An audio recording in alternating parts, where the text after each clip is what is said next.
In this video, I'm going to show you how you can demolish in OpenTTD.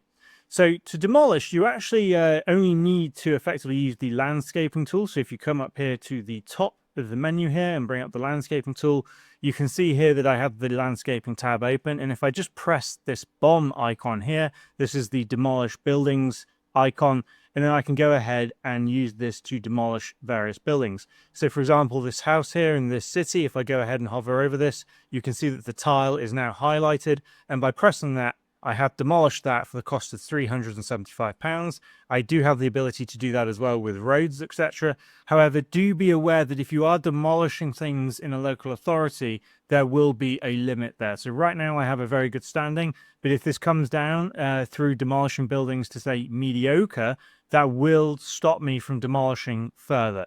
I also have the ability to do the same with things like my railway track, for example. If I want to delete this depot, I can just go ahead and press that and it will delete it. And that is how you demolish objects in OpenTTD. I hope this tutorial has helped.